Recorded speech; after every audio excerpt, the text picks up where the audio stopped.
आज की ताजा खबरों के अपडेट में बात करेंगे। अब नाइट कर्फ्यू के दौरान नहीं सुनाई देगा एम्बुलेंस का सायरन। लोगों की समस्या को देखते हुए इस राज्य की सरकार ने लिया है बड़ा फैसला। आखिर क्या है पूरी खबर बताएंगे आपको इस अपडेट में। साथ ही अब शादी में 50 से अधिक लोग शामिल हुए तो लगेगा पूरा 25,000 रुपए का जुर्माना। इस राज्य की सरकार ने जारी की है नई गाइडलाइन। आखिर क्या है पूरी खबर बताएंगे आपको इस अपडेट में। साथ ही यहाँ पर बढ़ते कोरोना संक्रमण को देखते हुए इस राज्य में भी स्थगित हुई है 10वीं और 12वीं की बोर्ड परीक्षाएं।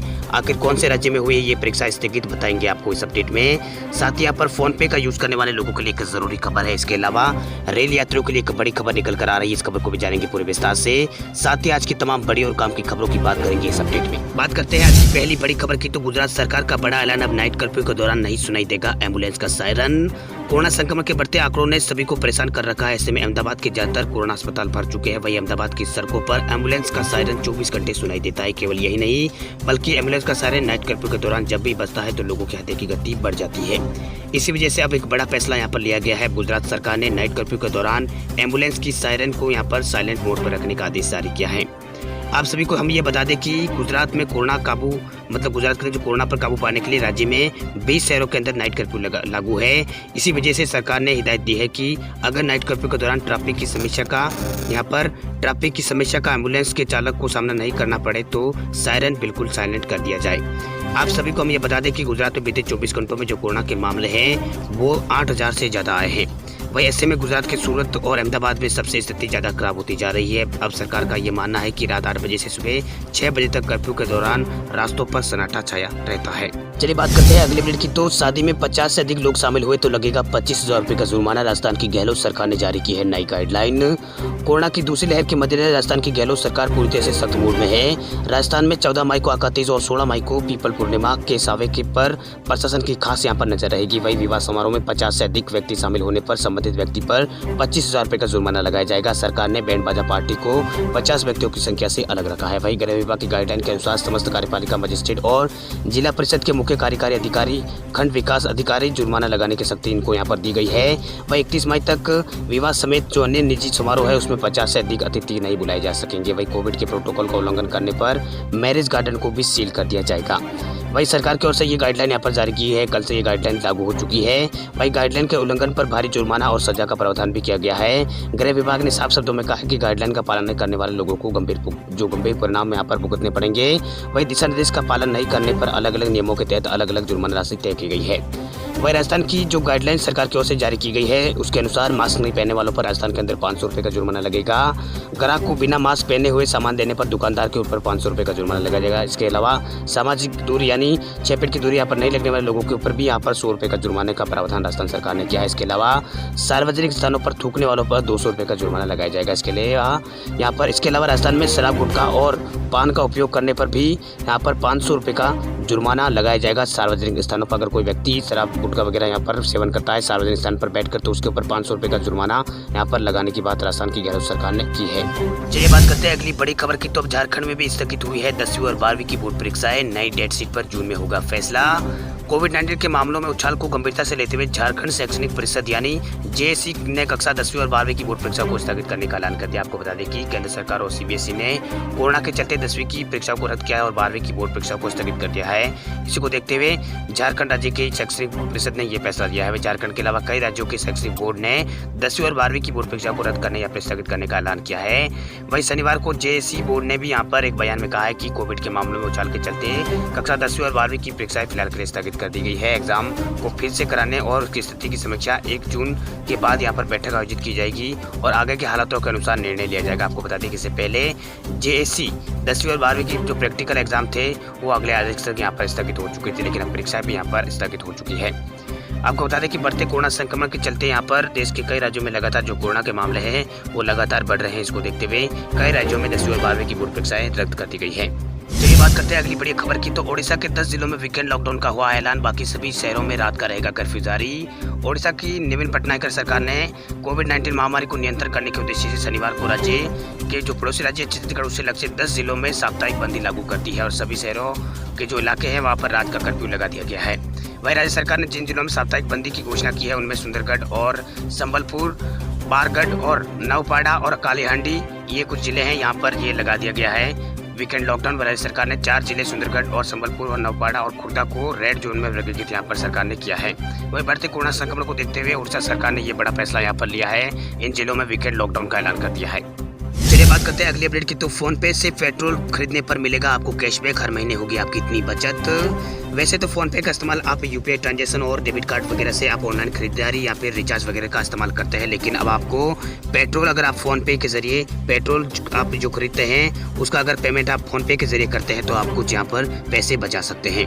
फोन पे पर मौजूदा जानकारी के अनुसार आपको हर लेन देन पर 45 रुपए तक की बचत हो सकती है। वही एक महीने में आप इंडियन ऑयल पेट्रोल पंप से पेट्रोल खरीदने पर अधिकतम 150 रुपए की बचत कर सकते हैं। दरअसल ऑफर की अवधि के दौरान खरीदे गए ईंधन पर इंडियन ऑयल की ओर से अतिरिक्त 0.75% का कैशबैक दिया जा रहा है। इस कैशबैक की लिमिट प्रति लेन देन पर अधिकतम 45 रुपए और महीने में अधिकतम कैशबैक प्राप्त करने की लिमिट 150 रुपए तय कर दी गई है। यह ऑफर 30 जून तक लागू है।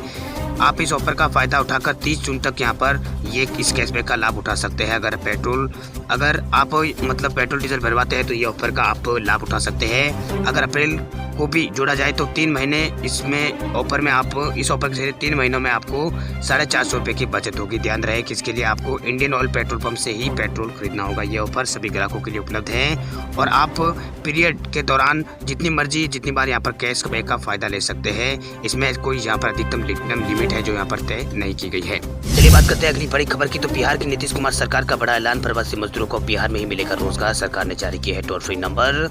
देश में कोरोना संक्रमण की दूसरी लहर जो तेजी से बढ़ रही है, देश के लगभग सभी हिस्सों में संक्रमितों की संख्या बढ़ रही है। वही बिहार के प्रवासी मजदूर अब वापस अपने प्रदेश लौटने लगे हैं। आने वाले समय में ये संख्या बिहार के अंदर तेजी से बढ़ने लगेगी, जिसे निपटने के लिए बिहार की नीतीश कुमार सरकार ने जरूरी कदम उठाए हैं। राज्य के श्रम संसाधन विभाग के मंत्री ने बताया है कि देश के दूसरे प्रदेशों से लौट रहे प्रवासी मजदूरों को सरकार बिहार के अंदर ही रोजगार देने की कामयाबी शुरू कर रही है।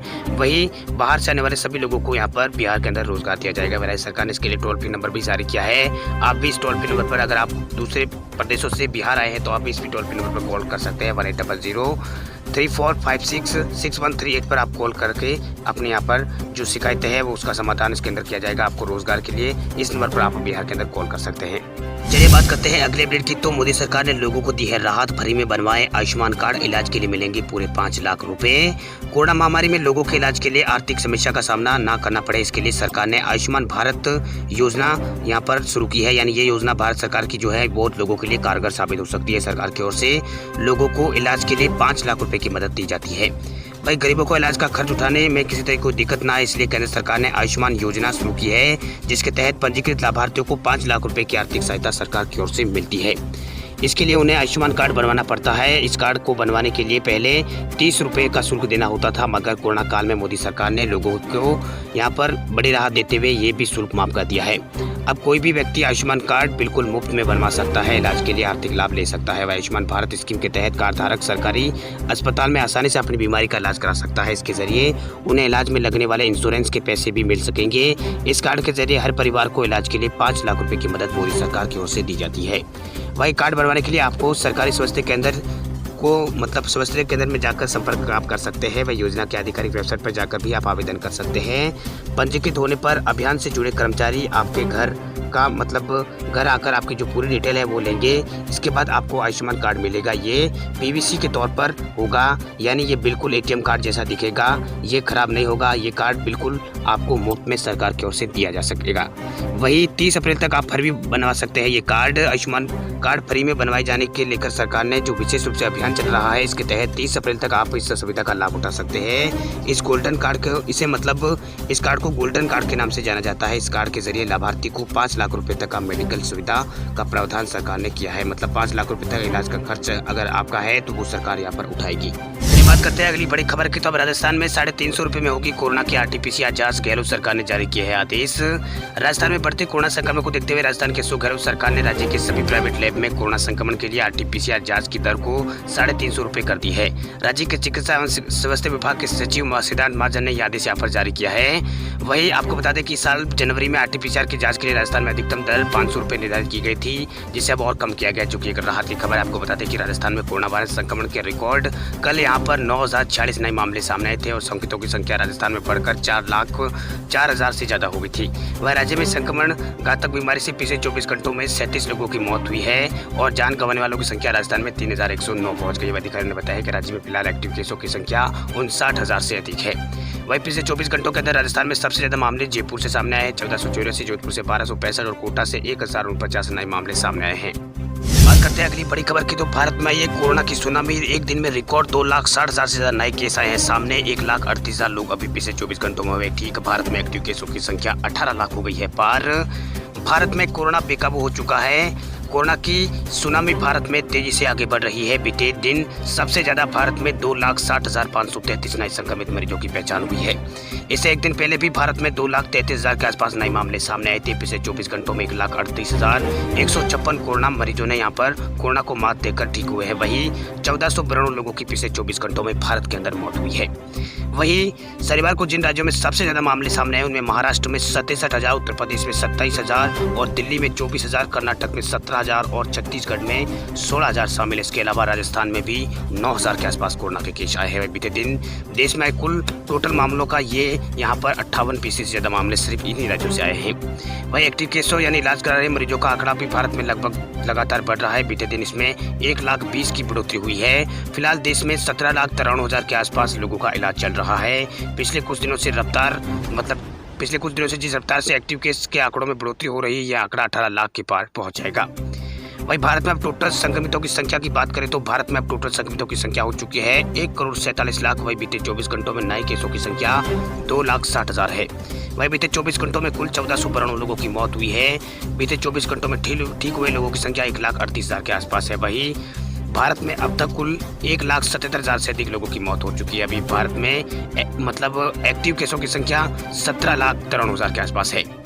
वही देश के जो राज्य हैं अलग अलग जिनमें लगातार कोरोना के जबरदस्त मामले तेज सामने आ रहे हैं। सबसे ज्यादा महाराष्ट्र में आए हैं। पिछले 24 घंटों में 67,000 के आसपास, 56,000 के आसपास मरीज यहाँ पर ठीक भी हुए हैं। 419 लोगों की मौत तो केवल महाराष्ट्र में हुई है। राज्य में अब तक इनमें यहाँ पर 30 लाख से अधिक लोग ठीक हो चुके हैं। टोटल मामलों की संख्या भी यहाँ पर 37 लाख पार हो चुकी है। वही बात करें यूपी को, तो यूपी में पिछले 24 घंटों में कोरोना की सुनामी आई है। पिछले 24 घंटों में यूपी में 27,000 कोरोना की टेस्ट रिपोर्ट पॉजिटिव आई है। वहीं 7,000 से ज्यादा लोग रिकवर हुए हैं। वहीं 120 लोगों की मौत तो केवल यूपी में हुई है। वहीं यूपी में 1.5 लाख से भी ज़्यादा एक्टिव केस फिलहाल चल रहे हैं। बात करें दिल्ली की, तो दिल्ली में पिछले 24 घंटों के अंदर कोरोना के 24,000 से ज़्यादा नए मामले सामने आए हैं। 15,000 से ज़्यादा रिकवर हुए। 167 लोगों की मौत दिल्ली में पिछले 24 घंटों में हुई है। वहीं दिल्ली में भी 69,000 के आसपास लोग विभिन्न स्थलों में लोगों का इलाज चल रहा है, यानी ये केस दिल्ली में एक्टिव है। वहीं बढ़ते कोरोना संक्रमण को देखते हुए अब छत्तीसगढ़ में भी लगातार कोरोना के मामले बढ़ रहे हैं। छत्तीसगढ़ में 16,000 से नए मामले सामने आए हैं पिछले 24 घंटों के दौरान। इस दौरान 9,828 लोग ठीक भी हुए हैं। 158 लोगों की मौत तो केवल छत्तीसगढ़ में हुई है। वहीं यहाँ भी कुल मौतों का आंकड़ा 5,700 से पार है। वहीं बात करें एमपी की, तो एमपी में भी बढ़ते कोरोना संक्रमण को देखते हुए यहाँ भी कोरोना संक्रमण के जो केस है वो लगातार बढ़ रहे हैं। पिछले 24 घंटों में एमपी में 11,000 से ज्यादा कोरोना के केस आए हैं। 67 लोगों की मौत तो केवल एमपी में हुई है। वहीं एक्टिव केस यहाँ पर 63,000 से ज्यादा चल रहे हैं। बात करें गुजरात की, तो गुजरात में भी कोरोना के पिछले 24 घंटों में 9,541 के आसपास कोरोना संक्रमित केस आए हैं। वहीं 57 लोगों की यहाँ पर मौत हुई है। इसके अलावा बात करें राजस्थान की, तो राजस्थान में भी कोरोना संक्रमण लगातार बढ़ रहा है। 9,000 से ज्यादा मामले इस राज्य में भी सामने आए हैं। 32 लोगों की यहाँ पर मौत हुई है।